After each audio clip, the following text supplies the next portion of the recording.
एक दिन मुझे किसी कार्य से नखास कोने से निकलना पड़ा और बड़े मियाँ ने पहले के समान कार को रोक लिया। इस बार किसी पिंजड़े की ओर नहीं देखूंगी, यह संकल्प करके मैंने बड़े मियाँ की विरल दाढ़ी और सफ़ेद डोरे से कान में बंधी ऐनक को ही अपने ध्यान का केंद्र बनाया। पर बड़े मियाँ के पैरों के पास जो मोरनी पड़ी थी उसे अनदेखा करना कठिन था। मोरनी राधा के समान ही थी। उसके मूंज से बंधे दोनों पंजों की उंगलियां टूटकर इस प्रकार एकत्रित हो गई थी कि वह खड़ी ही नहीं हो सकती थी। तो वहाँ पर फिर से एक बार उनको जाने का मौका लगता है लेखिका को, तो वहाँ पर एक उनको मोरनी दिखती है जो राधा के समान रहती है। बड़े मियाँ की भाषण में फिर दौड़ने लगी। देखिए गुरुजी, कमबख्त चिड़ी माँ ने बेचारी का क्या हाल किया है। कभी ऐसी चिड़िया पकड़ी जाती है, आप ना आई होती तो मैं उसी के सिर पर इसे पटक देता। पर आपसे भी यह अधमरी मोरनी ले जाने को कैसे कहूँ। सारांश यह है कि 7 रुपये देकर मैं उसे अपनी अगली सीट पर रखवा कर घर ले आई और एक बार फिर पढ़ने लिखने का कमरा अस्पताल बना। पंजों की मरहम पट्टी और देखभाल करने पर वह महीने भर में अच्छी हो गई। उंगलियां वैसे ही टेढ़ी मेढ़ी रहीं, परंतु वह ठूंठ जैसे पंजों पर डगमगाती हुई चलने लगी। तब उसे जालीघर में पहुंचाएगा और उसका नाम रखा गया कुब्जा।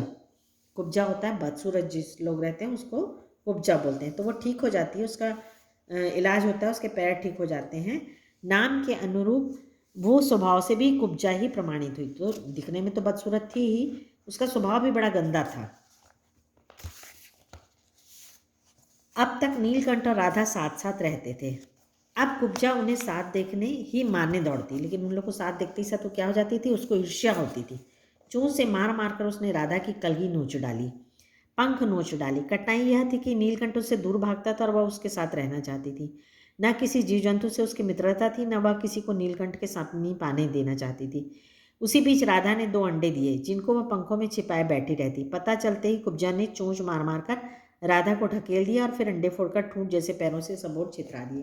तो कितनी क्रूर थी वो कि एक तो वो किसी से दोस्ती नहीं करती थी, ऊपर से पूरे समय उसको लगता था कि मैं नीलकंठ के साथ रहूं, और राधा ने जो अंडे दिए थे उसको भी फोड़ के और फेंक देती है। इस कलह कोलाहल से उसे और अधिक राधा की दूरी से बेचारे नीलकंठ की प्रसन्नता का अंत हो गया। अब क्या हो गया, जो ये लड़ाई झगड़ा और ये इन सब चीज़ों से नीलकंठ बहुत दुखी हो चुका था।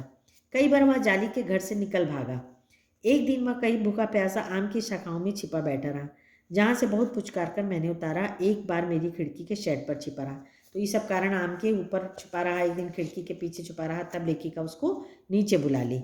मेरे दाना देने जाने पर वह सदा की भांति पंखों को मंडलाकार बनाकर खड़ा हो जाता था, पर उसकी चाल में थकावट और आंखों में एक शून्यता रहती थी। पहले के जैसे आता तो था, चंद्राकार मतलब बना, मंडलाकार मतलब एकदम पंखे के जैसा बनाता था। अपनी अनुभवहीनता के कारण ही मैं आशा करती थी कि थोड़े दिन बाद सब में मेल हो जाएगा। अंत में 3-4 मास के उपरांत एक दिन सवेरे जाकर देखा कि नीलकंठ पूंछ पंख फैलाए धरती पर उसी प्रकार बैठा हुआ है जैसे खरगोश के बच्चों को पंखों में छिपाकर बैठता था।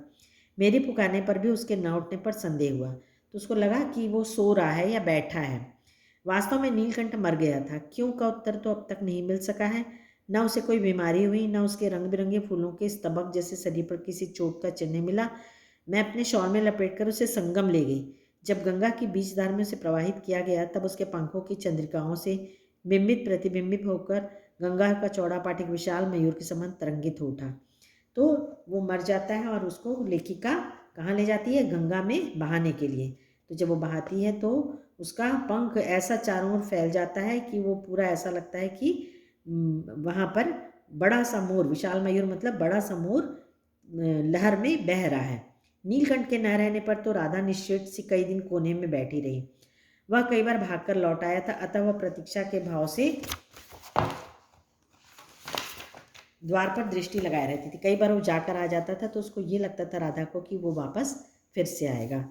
खोज के क्रम में वह प्रायः जाली का दरवाजा खुलते ही बाहर निकल आती थी और आम, अशोक, कचनार आदि के शाखाओं में नीलकंठ को ढूंढती रहती थी। एक दिन आम से उतरी ही थी कि कजली सामने पड़ गई। स्वभाव के अनुसार उसने कजली पर भी चोंच से प्रहार किया। परिणाम तक कजली के 2 दांत उसकी गर्दन पर लग गए। इस बार उसका कलह, कोलाहल और द्वेष प्रेम भरा जीवन बचाया न जा सका। परंतु इन 3 पक्षियों ने मुझे पक्षी प्रकृति की विभिन्नता का जो परिचय दिया है, वह मेरे लिए विशेष महत्व रखता है। तो होता क्या है कि राधा तो उदास रहती है, लेकिन कुब्जा उसको खोजती है। तो खोजते खोजते एक बार पूरे हर जगह नीलकंठ को ढूंढती थी, लेकिन उसी समय उसको कजली मतलब कुत्ता जो रहता है वो मिल जाता है और उसके चोंच पे दोनों में उसके कजली जो है, जो कुत्ता रहता है उसके गर्दन पे 2 दाँत लग जाते हैं और उसका भी अंत हो जाता है। तो लेखिका कहती है कि 3 उसको पशु दिखाई दिए, एक तो नीलकंठ, दूसरी राधा और तीसरी जो रहती है वो कुब्जा। तो तीनों के स्वभाव में कितना ज़्यादा अंतर रहता है, ये लेखिका को समझ में आया। तो जैसे मनुष्यों में स्वभाव में अंतर होता है, वैसे ही पशुओं के स्वभाव में भी अंतर होता है। कुछ बहुत दयालु, करुणा, कुछ अनुशासन वाले रहते हैं, कुछ प्रेम रहते हैं, तो कुछ खाली क्या रहते हैं, हिंसक और बदले की भावना में रहते हैं। तो हमने यहाँ क्या देखा कि जो नीलकंठ था वो अनुशासन वाला रहता है, लेकिन प्यार करता है और करुणा रहती है उसके मन में। और राधा जो रहती है वो तो बहुत ही अच्छी रहती है, उसके मन में करुणा ही करुणा, मित्रता और प्रेम रहता है। और कुब्जा रहती है जो उसको न किसी से मेल मिलाप रहता है, वो खाली ईर्ष्या करती है। राधा प्रतीक्षा में ही दुकेली है। आषाढ़ में जब आकाश मेघाच्छन्न हो जाता है, तब वह कभी ऊंचे झूले पर, कभी अशोक की डाल पर अपनी केका को तीव्रतर करके नीलकंठ को बुलाती रहती है। तो लेखिका आखिरी में कहती है कि राधा को अभी भी इंतज़ार रहता है कि शायद फिर से वापस वो आ जाए, और तो कभी अशोक के ऊंचे पेड़ में चढ़कर और अपनी आवाज़ से चिल्ला चिल्ला कर नीलकंठ को बुलाती है आषाढ़ के महीने में जब बादल गरजते हैं। Thank you.